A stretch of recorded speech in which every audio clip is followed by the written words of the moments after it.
السلام عليكم ورحمة الله وبركاته. جرجرتو خبجمتو تهرتو فلدا وتدغيا كنا قبدنا كسنا قبدنا أبدين سنرا قبضا أرانتنا محمد كبدتين سنلفه تكشف محمد مالف كبدتي لفتيون عنقتني واني محمد كبدتي لفه إن شاء الله جرا فلدراتي ولمان خن أجرتها إن شاء الله هنجستيجا سبسكرايب لايك كورون دقتنا هذا أكتشتيجا فيديو هنقول ما ترى لا سنجا.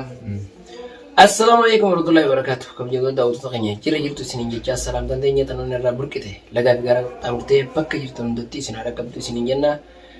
Dechas gawa hot merah aja sirlaga baje. As rufne ga ko point edi wolman hanga tumura kan waltan sini jenna nufana tura gama hasafnya.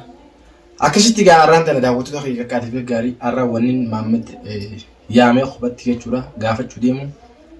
Rauda wan hawasa hunda gafi hawasa guututiin anis akkasumatti gaafina taate akkuma hawasa gaafi taatetti anatti illee gaafii taatee jirtee jira takka faaratti dhimma toofiqootii fi dhimma toofiqoo ilaalchisee lammaffaa dhimma Abdallaa ilaalchisee sadaffaa waa'ee Faraanii fi Afuraffaa illee akkasumatti yeroo naafuute waa'ee ayyaantu illee nin dubbadha kan hin jiruun ta'a saniif gaa tokko faaratti wannin haasoo yerraa eegalu barbaade Muhammad dheengadda jechuudha. Akkuma isin beektan Muhammad asitti jechuudha son toofiqoon fuudhee hin deemin hin jiruuti toofiqoo fuudhee inni gaagaa yakkatara duraatti harka hidheetiin deemaan jee harka hidheetiin deemannaan akkamitti harka hidhii deemtaan waan jaamta akka irratti gaagartan isin viidiyoo tiisanii irra wal mokorree akkasitti jechuun viidiyoo sanarratti yeroo hedduu wal mokorruu boodarraan mucaa harka irraa eegatiin gaa mucaan akka ilmoo namaa takkatti kabajaa fi jaalalaan gartee miti aboo an harka yoon irraa hiitanis an nama deemee linaa san bira dhaqu malee nama gartee linaa dheessuu miti dheengaddallee gaa isin aara irra garraanin kee fiike malee ani waan kana keessa harkan qabuuti saniifuu yoo achi nageessitan illee an sodaata akka illee firraan qabuuti si wajjin dhaqaa waan jaamuuni Muhammad asii fuudhee achi geesse jechuudha. Yeroo Muhammad asii fuudhee achi geessu achitti jechuudha Muhammadii fi linaan kan walii galanii mucaa mataa baqaysan. An akkasuma jaammallee waan kan dhayichisaa nallaalin dhayichisaa dhayicha linaan dhoyitsanii linaan harka Muhammadiin dhoyiteen akkamitti yoo naan gattanii. Ammas kaameraa keessatti godhadhoo hijibaa deemte. Hijibaa miti dhuguma isa walitti. La jaas safata rabi gamma.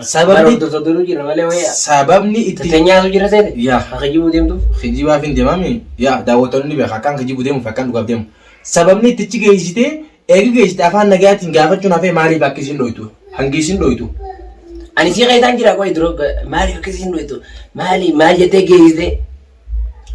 Adda qabuttiin jira. Harka ol keessaa qabda Muhammad. Aboo dhalaan dubbiin fudhatu namarraa dhagee dhaabbadhu wanniin fideef inni nu angittiin qabeen finne hayyameen na jala dhufe waa hundaa waana gaafattu jee dhufe ittiin himaa jee anis wanniin qabee fideef tana kabajaaniin si jala deema jee duraan hiinee jirraa garte hidhaa san hundaa irraa dachaas hiikee bu'an na hiitanii na hidhuu baatanis yoo deemnu ni dheenaa itti nin dhaqanaan jee liinaa dhaabbadhu osoo nan juu osoo nan qabu mukaan na gubbadhooti. Kuntuuba an keessaan jira jama goy garaa isii keessa baran. Yeroo jalqabaatiif osoo isii. Yaada isii kimittiin beekuu danda'a. Osoo isii. Af yoo nan yaada isii beekuu dandeesse toofiqoon beekuu hin danda'u. Toofiqoon. Inni bahee sammuu kan inni yaadu ni yaada sammuu kan inni qabu qaba. Inni abbaaniif shakku jiru abbaan shakkamaan isa moosaa miti. Shakkamaa bareedaa shakkamaa dhachuu hin dandeenyu hanga waan takka qabatamaa nagaruuti. Mucaa saniif miyyoo tanuu wal bira hin finne. Shakkamaan tokko ana kageesseetu irree isaaf yaadamu isa kana shakkame kanaatu irree fi lubbuu isaa gabaabdumatti. Inni nu hin dandeenye hin dhalaan. Inni dura ce'u jira an tokkichi isaan lamaan jirutti rakkachuu jira. Inni fiigu jira. Inni nama ammallee nama biraa qabutti hin jiru jechuudha. Nama tokkichitti dhufe san nama qabuu danda'u tokko. Ayyuu afitattee? Eegaa. Ayyee gara xiyyaa anaatti si dubbatan maal akkasitti fakkeenyaaf isin tun intala dhalaati. Namtittii siirii gooti sana ayyaantu mana gaafa teessisani ayyaantuun fuula isii dura teessiseeti itti hanjamaa turte ayyaantu san takkaa linaa waa goote. Tumte kiloorksii hundee baaftee harka duugeesseeti miti muciyyoo fuula isii dura teessisee akkasitti gartee miti funyaaniin itti haasuu san baatii meeqama guyyaa meeqa mana nyaachistee mana qallabsistee gabbastee muciyyoo jechuudha gartee kan nama qabri cabsee beefa kaabsanii diimeessitee mana keessatti akka nama haruusu taayetti booddee kaatee muciyyoo magaalaa isii seenate taakka naan jii. Dhalaan eenyutu irra jarjarti? Dhalaan dhala jarjarti moo? Sabarsiin fitannaa fitadhu. Hayyee toofiqoo osoo geessuun duratti osoo liinaaf toofiqoo walii afaa wal bira fiduun ta'an jalqaba irratti liinaa amansiistee liinaa akkanaati osoo hin jarjarreen duratti adda baafannaati. Teenyee hojjaa sabar dhageeffadhu niin fidaan duratti asitti maal naan jette liinaa amansiiseetiin gira waan jaamu mucaa kana si fuutee kutte osoo liinaa sana namansiisin mucaa kanatti geessitee dhooyti bilaashii dhaaminni kun osoo awwa inni beektaa harka namaatiin ibidda qabachuun hedduu qal'aadha. Namchaan kun asittuu akkasii rakkateeti achi dhaqa sudaadhaas hin qabu. Osoo waan kana keessa harki qabaate mucaan kun akka isaanitti isin deessi ture. Walaakin ammoo akka dhiiraatti aboo bakka feetan nageessaa jeeqoo madaatee hote. Achi dhaqee gisee inni mataan palatame ana hedduu takkaan isinitti aare. Hedduu takkaan agarsiise dhugaa dubbachuudhaaf. Kana jechuun mucaan kun waan kana keessaa harka dhibbaan dhibbatti hin qabu jechuun waan qulqulleeffatee miti. Garuu immoo namni tokko addaan baafatee waan himina muciyyoo saniitis osoo hin ta'in isa kanaas hojiidhaan irra ga'uu qaba. Maaliif namni galaanni fuudhee hoomachaa qaqqabata waan jaamu takkaa jira. Muciyyoon eega gartee miti ifiisiitiif hidhamtee waa hedduu haasoo dandeessi. Namni kun dhalaadha. Osoo irraa hubannetti osoo isaan lamaan wal bira geessana jechuun jiru muciyyoo achi baasanii qottee jechuun muciyyoon. Gaafa muciyyoon sun achi jirtu Toofiqoo kan achi geessinaa nagee isaa osoo inni jiruuti kadhatee osoo inni nu kadhatu jiruuti akka tasaa muciyyoon achi baddee qotte hayyee baddee inni kun eega dhagigaa afaanuma nagaatiin gaafachuu gaasoo karaa lolaatiin deemnan duratti egaa ijjibeewachuun harkaa fi harkatti irratti hin qabne waan ta'eef badii kana jechuudha. An akka kiyyaatti waan dubbaa jiru. Saniif gara kana dhuftanii inni kun miidhame hayyee kana baga gootan maaliif an akka yaada kiyyaatti kanneen guutuu boodatti deebinaati. Abdallaa kamana taa'u kana fuunee mana hakimaa geessina yeroon isin hin jiru waa'ee dhimma Abdallaa achuma dhiisin hanqatan.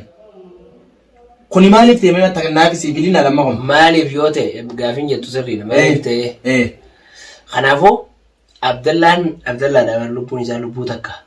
Hayyee lubbuu isaa lama jirtu bar takka namni lubbuu takka. Namni kuni warri waan hamtuu siidii dalagu jiru kuni isa bicha dalage. Nama hedduu dalagan. Nama hedduu dalaganii immoo warreen waan kana hojjetu warreen gamtaadhaan ta'ee garee ta'anii waan kana dalagu jiran san hunda gaafa walitti qabnee ayyaantuu fi faraanis naaf jala keessee jiru maali? Namni shakkamaan laal namni shakkamaa qabee deemuun ifiifuu yakkamaadha. Nama shakkamaa biroo ta'e beeka. Yakkamaadha. Shakkamaa waan awwaaluuf. Taa akka ji. Fakkaatota kanaa obboleettii illee narraa kaasi. Lama. Damee qaban uummanni kun bilaasha kana waan dalaganii nama kudhanii caalan. Hanga kana walitti qabnutti faraanis ayyaantus Toofiqoos silaa qabamee mitaa'u jiraame haa ta'u. Nyaata dhuguu argachuu jira mukkama haa ta'u. Kunanii dhukkubaa bira kuti. Haa ta'u. Walitti qabnee hanga isaan kana hundaa'u harka walitti hiinee akkanatti tarreessinee gartee harki isaanii hundi kaanteenaa walitti dhashanshalataa jechuudha. Tarreessinee akkanatti hordoftoota duratti isaan qaanyeessinee isaan kana waan kana godhuuti waan kana akka dhiisan hordoftoota maal jettaniin ni ajjeefnamu. Moohidhaa umriin ni hidhamu. Hanga mootummaa biyya tana guutuu beeksifnutti gana namni tokko yoo malaatee isaan hanga kana akka inni nama isin duuba hafee fidaa uleedhaan gaafii. Egaa uleen keessaa baafnee isaan wal baasan boodaan sun gama seeraa dhiyaataa beeku. Akkanumatti miti kan dhiyaatu. Eegas boodani Abdallaa walana yoo ammoo nama ajjeefte haaduu inni tokkichi an yaadiri akka yaada nam tokko. Akkasii gaa daawwattoota keenya kunoo akka fannisii yoo dhageessanii namni gaa jalqaba irratti khadaame madoo fi gartee miti khadaame yoo khadaameen jaamu khamiidhame wallaannachaa yoo du'aate immoo ni awwaallatanii namni dhaame tokko maal qabare namni yookaan khamiidhame tokko mana yaalaa yookaan gartee mi akkaataa inni itti fayyuu yaalteeti nama sana egaa inni sun fayyee boodatti jalqaba waan nuti barbaannu fayyaadhaa fi nagaa egaa Abdallaan fayyee boodatti waan kana Abdallaa waliinis taane tarkaanfii barbaachisu guutuu irra fudhachuu dandeenya. Walaakin ammoo Abdallaa akka kaartoonaatti mana keessa keenya wanni nuti alaa barbaannu maali? Namni dhukkubsate tokko mana hakimaa qaba kaduyee tokko immoo awwaalcha qaba. Abdallaan wallaansa dhabee booddeellee awwaalcha dhabuuf taana fakkaata. Amma haala amma jaan kanatti yoo haala kanaan Abdallaan kun kaduu taate ummata siirii godhe kana qabneeti Abdallaa booda awwaallaa waan jaamota gartee miti. Anti jeeffannaan kiyya kana. Irraa hin diiban jeeti yaadu jira.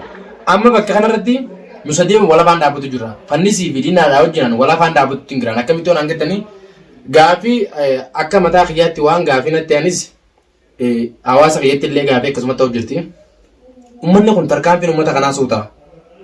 Maaliif jalqaba irratti gartee miti namni gartee dhukkubsataa maaliif wallaannanni waan jaamu takka tuni daa'imni amma dhalattee wani beekti namni dhaame tokko maal qaba yookaan namni miidhame tokko manaa maal qaba osoo namni tokko dhukkubee mana keessa jiru nama dhukkube kana mana keessa dhiisanii nutiin kun nama duraati hayyee dachaas waan kana akkana godha hayyee abool waan kana akkana godha nutiin kun nama beekadhu arraan tana guyyaa takkatti jechuudha nama kana guutuu qaqqabeeftuu danda'uti osoo irratti xiyyeeffanne garuu immoo waan takka ta'e irra walii galuu dadhabnee jira wanni sun maali Abdallaan haamana taa'uutiti Abdallaa itti dhiisnee jalqaba irratti warra waan siirii kana godhu kana qaqqabnaa jaa tokkoffaarra kan waan kanaan yaada kana agartee nama mormu jiru Maammadi lammaffaarra liinaadha as deebisanii yoo waan kana dhaabbadee isaanii mormu atummaan isaan kana keessa harki qabdaa ititi booda gartee gisee isaan kun hundi qabamanaati gartee waan inni qabama itti sodaatu takkaa jiramu maaliifin anjaan kana isin barreessaa koomantii jalatti as deebi ammas waa'ee kanarraa yeroo buu waa'ee dhimma ayyaantuuti faraanitti na seen dhufa faraanii fi ayyaantuun hangam takka hanga irra wajjin qaban isin beeku hangam takka hanga harka ol keessaa qaban hin beeku akkaataa itti faraan gartee maal irra dhaabbatee faraan akka isan fuudhee achi baasillee ani waan takka waan inni irraa beekuu danda'u hin qabu maal walii ta'anii firummaa walii qabammoo hariiroo dhimma dhuunfaa isaan gidduu jira waan jaamu kana waan irraa beeku waan hin qabneef mee kanarraa isgaa daawwattoota keenya isinillee akkasumatti gaafii isinitti jira kana Maammad yoo kan irraa beeku taate mee Maammad takkaafalamee waan kanarraa waan beektu yoo jiraate keessa naa ibsime waa'ee maalirraa godhettu hin dhageenye egaa waan haasa'u jiru na aarsitee isaan dhagaa miti ayyuwaa dhugaan qal'atti malee hin jettu bakka gartee Abdallaan hanga ummata siirii qal'uu siirii godhu kana qabnee nu takkatti Abdallaan akkuma dhukkubee kanatti mana haa taa'u waan jaamu kana wanni kun sirriidha moo sirriidha miti isin koomantii gara naa kaadha haa ta'u amma waan isin jee haa ta'u hayyee sana akka kaartoonaatti mana kaayyeedhaadha angaruu immoo laa anarraan boodatti waa'ee gartee dhimma Abdallaa akkam gootan akkam waan jaamu gaafa gartee isaan kophaatti fuudheetiin sheekha geesse jee mucaa na iddusan